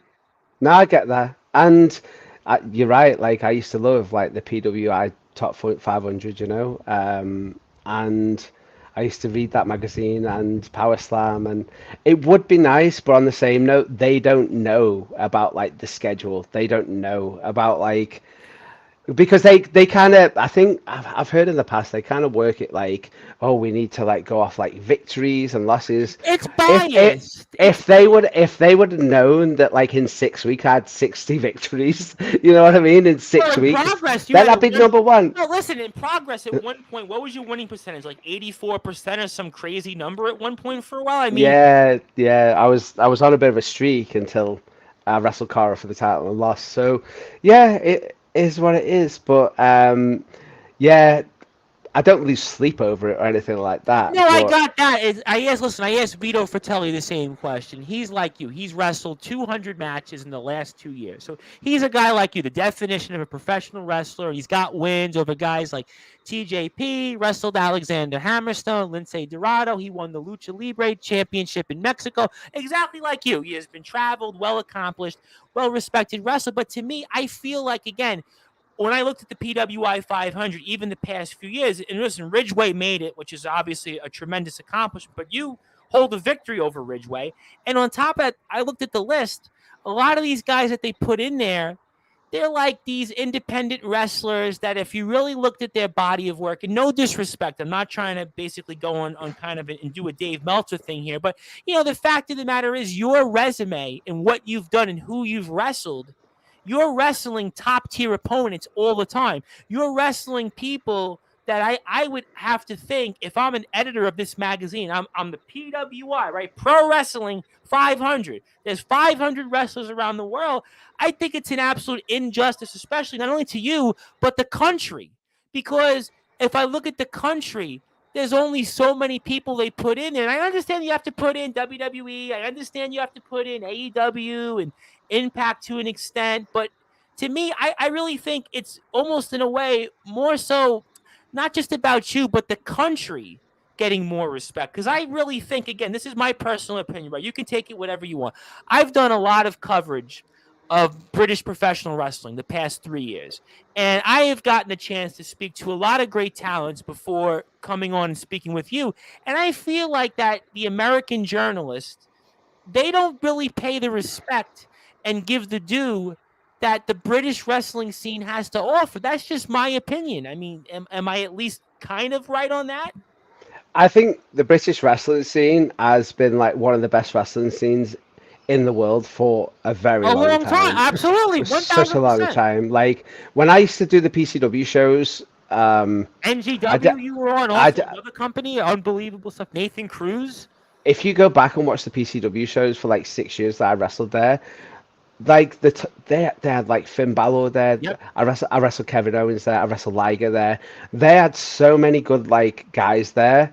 Like British wrestling at that point was like a hotbed, and it yep. literally didn't get any coverage worldwide apart from No, like in the UK. And even now, like you watch a Progress show and it's absolutely amazing. And AEW coming to England and putting that show on at Wembley and drawing that amount of people just shows the passion of British wrestling there's a fans. hunger You there know, just because it's just not been really kind of advertised. It's almost like, not just the Americans, but I think a lot of people look at it and go, but they don't understand. But what you guys do, progress you brought up. I know it's been on the network, but I mean, I feel like some of the talent I've had on people that have been on progress. Synergy, I've interviewed them. Two Bit. I mean, to me, I kind of feel like in a lot of ways that it's just not a respect almost, or just in what you guys bring to the table and the amount of talent that is here. It's just like I just think it's just plentiful. yeah, and like not to forget like the British wrestling style as well. Like Yep. there's nowhere in the world where like on my journeys in Japan, like the British wrestling style that we do is so well respected. And in America, it's so well respected. That's why people like Nigel and Jonathan Gresham and Chris Hero, that's why they're so well respected because they got that British wrestling style Yep. down, you know? And Zack Sabre Jr. in Japan, like he's a perfect example. Like these guys who can perfect the British wrestling style and just twist it with a bit of like modern day professional wrestling, like it works so well. But like I've been in Japan with like Fujiwara and that, and people like that, and you can see the respect when they know that you're from England. It's just like an automatic thing. So yeah, I do get it. There is like a level of oversight from people like the PWI, but I think it's kind of going away because like you can see the amount of American wrestlers that come here. Yep. Like I hate to bring him up again, but Daniel Bryan actually came here so he could earn a living and to learn, you know, because he knew how important the British wrestling style was. So, and I remember having the conversation with Daniel, like you said before, he said to me, he said, if the money wasn't so good for Ring of Honor in America, then he would just come here in England and then he'd fly to Japan and wrestle there and then he'd fly back to England and that's all he would do. It was literally only the money in America that was keeping him Sure. going back there, you know, so which is understandable. No, it's totally understandable as we're here again on Sportswire Radio for a little while longer with the legendary, the influencer, the wrestler's inspiration. He is Jumpin' Dean Allmark. Dino himself is here. If you haven't got a chance, please go follow him on all of his platforms: YouTube, Facebook, Twitter, Instagram, Dean Allmark. He also has a page where you can see some of his favorite moments, his best matches, some other things that you can find. Just go to all of his platforms. My name again is the Reverend Tom Bryce, your voice of all wrestling, and I'll have more coverage later today, 9:30 p.m. Eastern Time, with the Puerto Rican Nightmare, Manny Cobra. So stay tuned for that. I'll also be back here next week, next Wednesday, with Champagne Charlie and the Nomad Dalton Garrett. So I'm looking forward to being with those guys. It'll be about 7:30 p.m. British Standard Time, 7 o'clock next week. And Mr. Allmark's chair will be Joshua Snow, the chairman of Nonstop Action Wrestling. And I'll also be here next week with Cyrus from DBW, Dominant Breakout Wrestling. But we are here, obviously, for a little while longer with the legendary Dean Allmark. Dean, I have to ask you this question, and I get a lot of wrestlers come on. I even announced a few up-and-comers that are coming on. What advice would you give to an up and coming wrestler? Uh, like I mentioned before, like for me, like being as different as possible. There's a lot of shows I go to, and a lot of wrestlers. They're kind of wrestling like a certain wrestler that they idolize, and they're just like kind of like a. We have a shop over here called Poundland, and they're like I Okay. call them like a Poundland version of like that certain wrestler. So my advice would be as different as possible in every way. You know, get your when it comes to your like move set in wrestling, if you're creating yourself on like a wrestling game, I was big into wrestling video games when I was growing up. I used to love creating like wrestlers, creating myself on those wrestling games and giving myself like the coolest moves. In wrestling, you can actually do that in real life. You get to choose your attire. You get to choose your body shape to some extent. You get to choose if you have tattoos or not. You get to choose your hairstyle, your beard. You get to choose your move set, your entrance theme, how you act on that entrance. It's no different than a video game, you know? So like when you're becoming a professional wrestler, there's certain people like Chris Ridgway was another one. He kind of like he felt a pressure to wrestle a certain way. Yeah, I've heard that because like I said, I know a promoter that basically is best friends with him, and Chris had a certain way he wanted to go about things in the early days of his career, for sure. Yeah, and he felt that he had to wrestle a certain way, and I had to take him to one side and say, Chris, this isn't you. Like, I know what you want to do. What is stopping you? And he felt pressured, you know. And I said, don't feel pressured. I said, if you want to wrestle a certain way, you wrestle that way. And he will tell you that himself if you ever speak to him. It was a turning point is in his career because I think it clicked for him that day that he needs to be himself and he needs to wrestle how he wants to wrestle. He needs to do the moves that he enjoys doing. And that would be my advice to every single wrestler. You got to be yourself, you know, be your true self. I could certainly see all of that here. And, I have to bring up, speaking of wrestlers, as I realize I've got only a little bit of time with you, and you are Dean Allmark. But, Take as long as you want, mate. Just I got that. You are the Dean beers are Allmark. still Okay, all flowing. right. I've got a couple more left, so Okay, but the point is, and this is why I really have to bring this person up, because in a way, kind of like how Mr. Hardy was a big supporter of mine, he's the reason we connected. The first wrestler in the UK I ever interviewed was a guy named R.P. Davis, who they call the natural born fighter. And he's a guy that's establishing himself. He was a boxer. He's become a wrestler now. He was a boxing champion turned wrestler, and he's kind of established himself. He's the TNT champion. He's the Wrestle Island champion.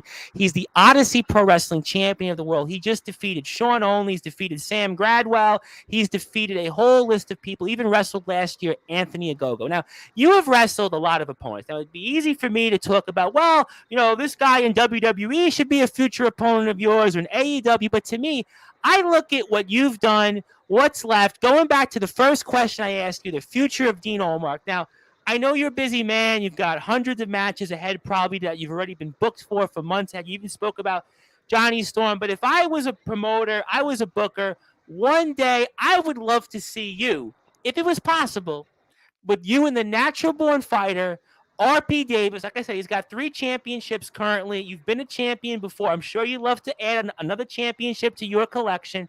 So I'd be wondering, Mr. Allmark, if you ever had any interest in maybe wrestling the natural born fighter, R.P. Davis, again, the Wrestle Island TNT and Odyssey Pro Wrestling champion of the world.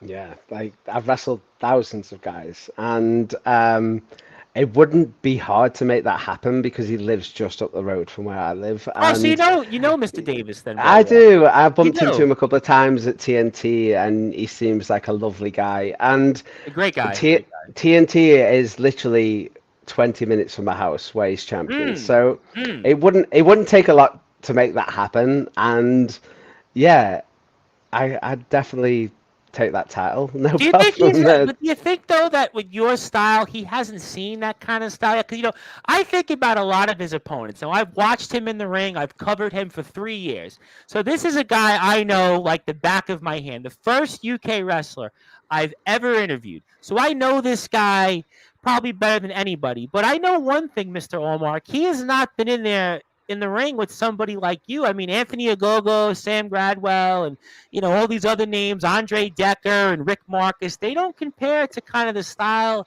that you bring. And maybe Mr. Davis would have some trouble with that. Maybe keeping those belts, you think?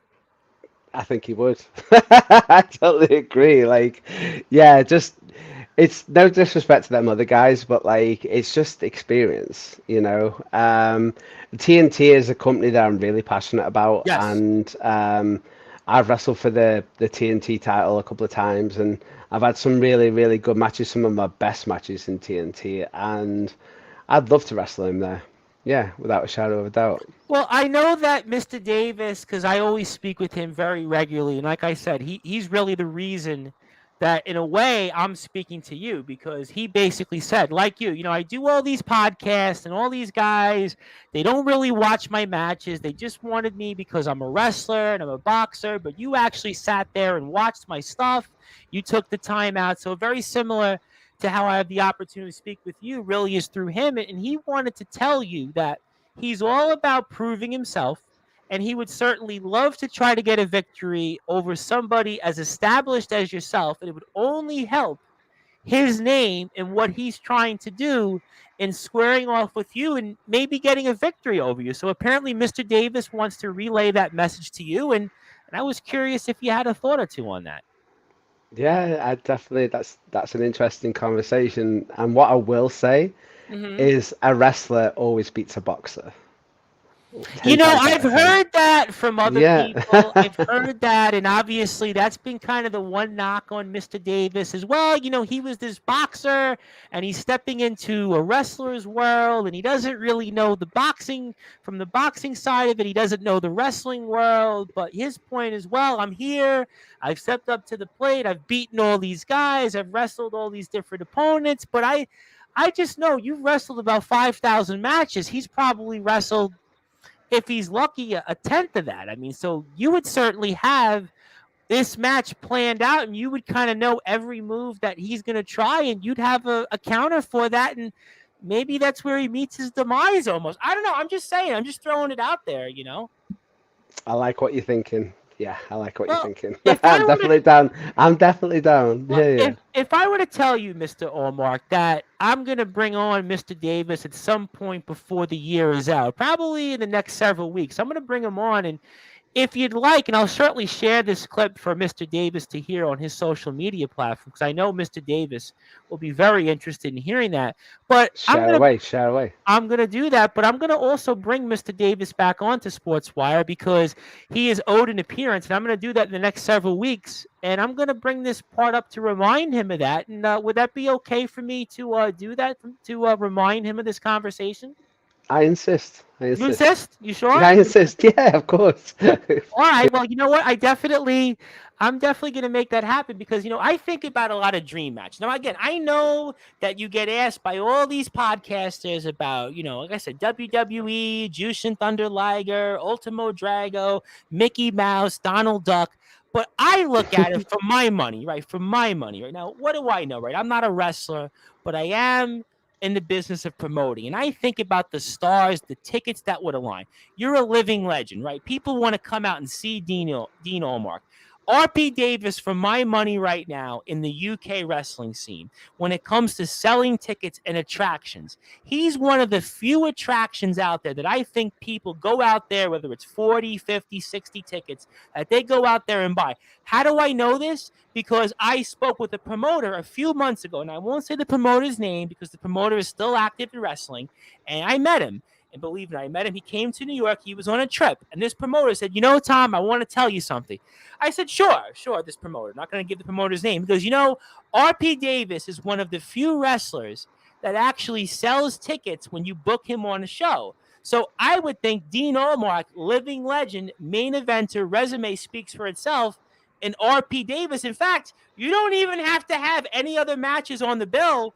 All you got to do is have that one match because of the amount of tickets, the amount of social media engagements, the amount of attention. You wouldn't even have to put posters up for that because those two in a ring, I mean, it would be a dream match. I mean, there's very few wrestlers that I would say would be a dream match to see. And oh, by the way, I'd like to promote this here on Sportswire. So I'm just throwing this out there. So it seems like Mr. Allmark is okay with me doing that. And I'm sure Mr. Davis, who I again had asked Mr. Davis about this, seems like he's okay with that. So that is certainly fair. And those are some great things that I hope to be able to follow with Mr. Davis on. But, I have to ask you then this question, kind of following up. And, what are your goals for the rest of the year? So my goals, as I said before, I like to stay present, and I like to stay healthy. I like to wrestle as much as possible. And my immediate goals are a winter tour with my home promotion, First Class Wrestling.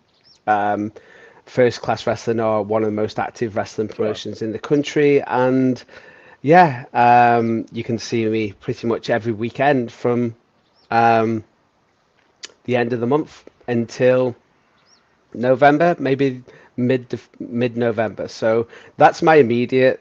I've got a couple of things maybe lined up, but that's my immediate focus right I think now. those are some things that we're going to certainly look forward to, and I would love to see you out there in the ring and wrestle in some of these places. So I think that that would be a thing. And by the way, my bucket list thing would actually to watch you live in a wrestling match because people ask me all the time. They say, you've interviewed all these British wrestlers. When are you coming to the UK? And I said, well, I'm working on it. Life gets in the way. This year I took a job that I kind of needed to take. It allows me to still be flexible on Sportswire. But if I were to have a bucket list moment of anything in my life, it would A, obviously come to the UK, but B, in all seriousness, watching you in the ring and watching as much content as I've gotten a chance to do, would really to be watch you live in a ring, whether it's whoever it might be that you score up, because just of your abilities and what you do in the ring, it's really very special. So if I have a bucket list moment, it would certainly be to go to the UK and watch you in a wrestling match. That's kind of what I would like to do, and hopefully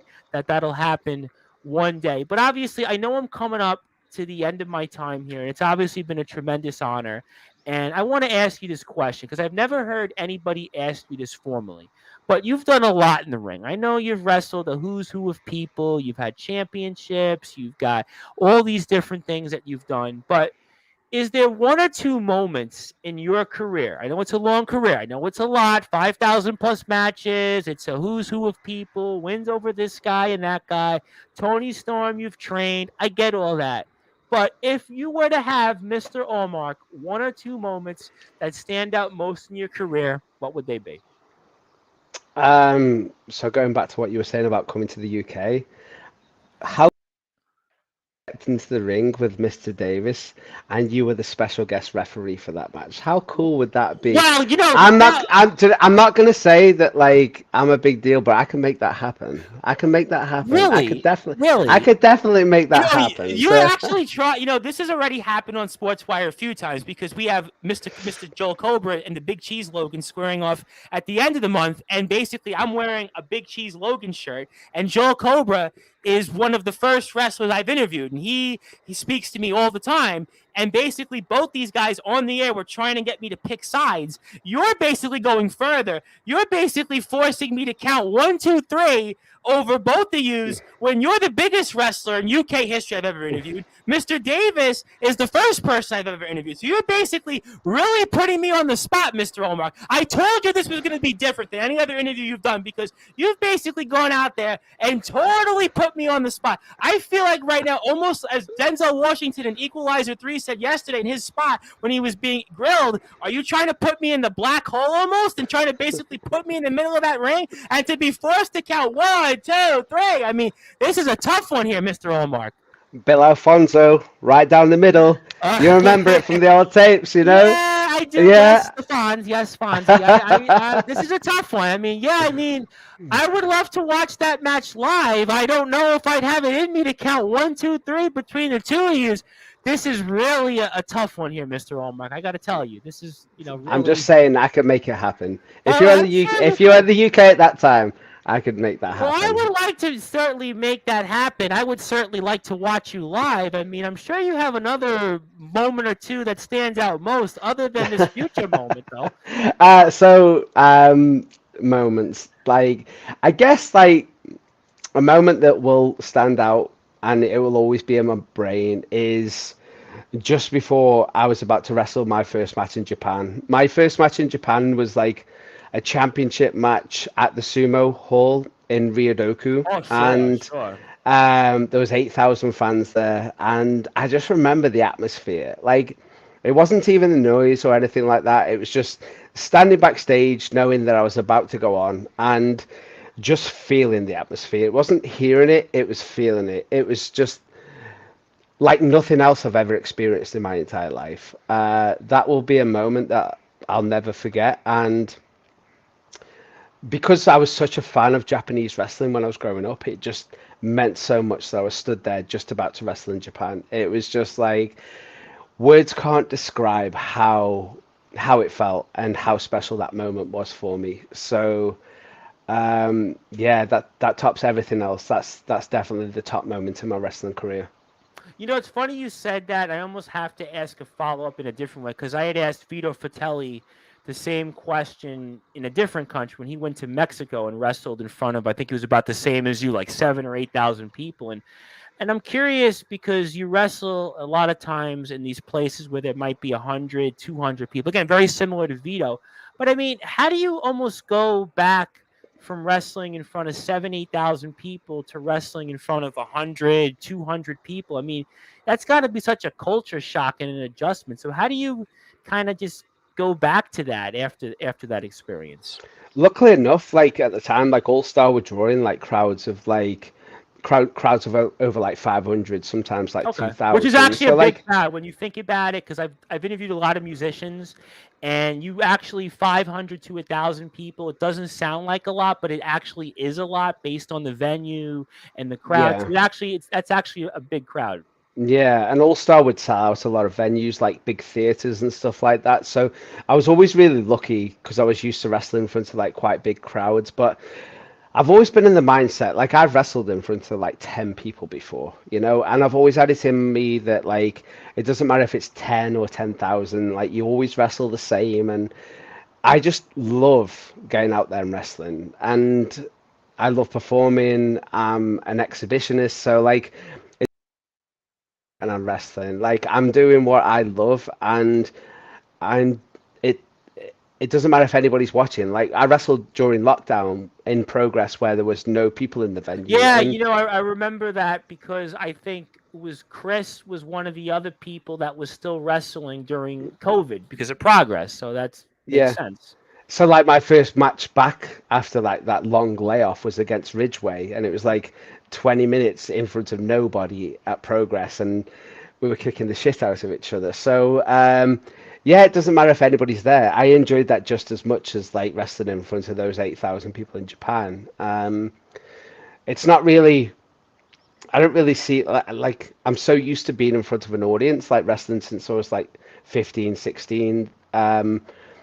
It doesn't really put me off or anything like that. I just love performing in front of people. So yeah, the more the merrier. That's my attitude. I'm just like, if 10 people turn up, that's fine. If 10,000 turn up, that's just as fine. I've got no preference. Like, I still wrestle the same way either way. I know when I asked Vito that question, Vito had said it in a different way. Vito Fratelli, this is obviously, and he had said, "Well, you know, Tom, when you have the 8,000 people, kind of like you had, Mister Allmark, he says you almost kind of feed off the crowd, and then but when you go back into the indies, you know, it's a different subset, but what you do is when you're in the 8,000 people, it's almost like you just feed off the crowd and you have that adrenaline, and that's kind of, I guess, how you wrestle off it. You know, when you're wrestling again in front of 10 people or 100 people, I'd still say the same. Obviously 500 to 1,000 to me is almost like that's a loud crowd. I can tell you from experience and speaking with different people. So that maybe made sense of the adjustment. And I guess I wanted to ask you one more follow up before I get to closing thoughts in a different way. I mean, would you ever want to wrestle back in America? Because I mean, I'm not going to go into details about the TNA experience because actually you wrestled in front of far more people in Japan than you were in Nashville, Tennessee. Because TNA in Tennessee was not drawing those kind of crowds. But you know, would you ever want to come back and wrestle in America if the opportunity presented itself? That's something you'd want to do. It was funny, like after I wrestled Gresham, and I think he was really pleased with the match, he showed an interest in me coming over there and being part of what he was part of at the time. And now Zaya and Joel, Sean Custom, live in Florida full time. They've got a spare room, and they're just like, hey, like come over anytime you want and come stay in Orlando. And yeah, I've had like loads of people from America reach out and say, we'd love to have you if you're ever over here. So it Well, would be Jenna, nice. well, if you know Jenna, I actually interviewed Jenna, And the reason I bring this up, because I knew this was going to come up, I had interviewed Jenna, and there's a promoter that I'm friends of mine in California. Off the interview that I did, actually booked Jenna. This was in the month of March. Mm. So, if Jenna could get booked, he's obviously like the deathmatch king here in the UK. I would figure, with your resume, that you'd kind of want to go back after kind of maybe in a way rectifying that experience earlier in your career and go into a different audience. I would just kind of think that there'd be that curiosity to almost scratch that itch one more time. Yeah, especially because like the worst match I ever had in my career I was know. like my match in TNA. So yeah, my first match in TNA was bad. Like my other matches were passable, but yeah, I think at this stage of my career and with my experience, I think I could add a lot to the show. And you see people like Leon Slater going out there and like absolutely killing it on the American indie scene, and you see like Progress's relationship with like uh, GCW and people like that. Like it would be nice, but I just take things as they are. Like I I've get never, that. yeah, in wrestling, and I've said this on a couple of podcasts. Like I've never had any expectations. I've never wanted to go anywhere. I've never called a booker for work. I've always just been there. Oh, I've you're Dean always Allmark. You're Dean no, Allmark. Yeah. no, not like them. I've always literally just been like I just go with the flow. Like I am I literally just driftwood and I just take what's given, and it's probably hurt me in a lot of ways because I probably could have been a lot more if I would have tried, but I've just always been happy as long as I'm wrestling. I don't care if it's in somebody's back garden. You know what I mean? no, If I I'm getting get paid that. and I'm wrestling, I like get it. then that's fine, but I get like it would be nice. It would be nice I to just wrestle in feel like America. to me, because I just feel like that there has to be unfinished business. I feel like, and I watched the tag match you had with James Mason and TNA, and that was a better match. There was a spot in the match, I think it might have been with Heavy Metal, where you were slapping each other. That was a fun spot. There was the outside spot. So, like, I get it. I think you certainly did better after the SA Rio match. And I could understand why the nerves, all the stuff you're coming right off a plane, right? I get that. But I feel like it was so long ago, it was such at a young point in your career. And I look at it like Jenna went down to California from the UK and he did a couple matches. And I feel like in America, we have guys do the UK tours all the time. A guy I interviewed a few years back, Franco Varga, comes out here and he I wrestles in know these him. different. Yeah. Yeah. So, like, I feel like to me, and, Franco's a great guy. Franco, I know him very well. And he does these tours. A guy, Mitchell Taylor, does the same thing. And, they work for a company, or in Franco's case, where he goes on these big tours, almost kind of like an all-star wrestling thing. Have like the veterans and then kind of like the young up-and-comers. And they would sell like a lot of tickets. And, Franco does it for the right reasons. And Franco's a great guy. But I feel like with you, Mr. Allmark, I just feel like to me it's unfinished business. I just think that, scratch the itch one more time. There's somebody out there, you've had the matches, the resume speaks for itself. You wrestled Gresham, you've wrestled Zack Sabre Jr., you've wrestled Liger, you've wrestled Danielson when he was the American Dragon years ago. I mean, I could go on all day, list the accomplishment, but to me, that's just something that I would like to see. But you know what? I could ask you 1,000 questions. I could ask you literally like the Dean Malenko, a man of 1,000 holds, Dean Allmark, the man of 1,000 questions I could offer you. But I realize that I hope I get the opportunity again to speak with you down the road, but it has been a tremendous honor. And I want to now give you the floor. I want to give you some closing thoughts and anything that you may want to plug, share, or say. And I just, from the bottom of my heart, through Mr. Hardy, Mr. Leyland, I want to thank you for this opportunity. And I turn it over to you to anything you want to say to any of your fans, anybody watching, listening, anything else you'd like to plug. I give you the floor and fire away. Okay, so the Japanese beer is finished, and the American beer is now Oh out. wow, It's but Budweiser. it's Budweiser. That was my father's favorite beer. Believe it or not, I am not a drinker. When he was alive, he would drink like he would come home after work and he would get like a case of Bud and he would just drink it like the whole night. And go, A man after my own heart. So, yeah, like, yeah, he with was. that being said, I may be in America in November time. Oh So, really? if there are, Now, I'm where would you thinking be in that America, by the way? Maybe I could meet you. I might go see some friends, like in Florida, Okay. and yeah, maybe I'm like in the Florida area in All right. So November. if it's after November 7th, I'm telling you right now because my schedule will be wide open after the 7th of November because I have a job that allows me to handsomely get paid to do Sportswire for free. Once it's after the 7th of November, if you're around in the States, I might have to try to meet you, Mr. Allmark. Yeah, no worries. And if there's any promoters that want to meet me too, then I that can might certainly, I can, that might be. I will talk to you about that off the air. We'll do it Yeah, that no way. worries. But I'm thinking November might be a good time. So Okay. yeah, like when it comes to plugs, I'm just me. I just do my thing. Dean Allmark. If you want to see like for any in like any wrestlers like just breaking in or anybody training, like if you go to my Instagram page, Dean Allmark Wrestling Systems, Yes. like I literally take it from like the very bottom of like moves that you probably never seen before, kind of show you how to do them, and then get a bit more advanced. That's kind of like my blueprint in like professional wrestling training. If anybody wants to visit that page, that'd be great. If anybody wants to say hello, that's fine. I've got merch stores like I'm on Pro Wrestling Tees. I'm on Wrestle Merch in this country.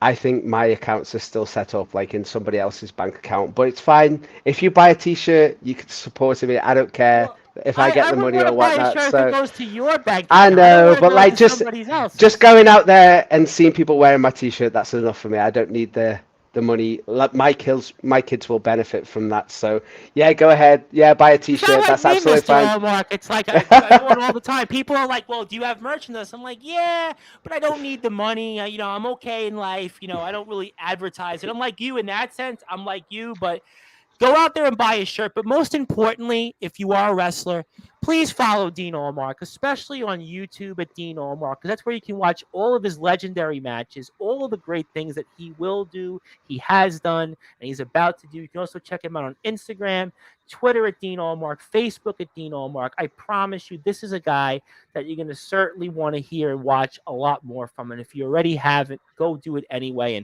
And again, I can't thank you enough from the bottom of my heart. And I really want to one more time thank Mr. Hardy, aka Mr. Leyland. Obviously, you know him as Mr. Hardy, and I He's know the him as boy. Mr. He's the Yep. boy.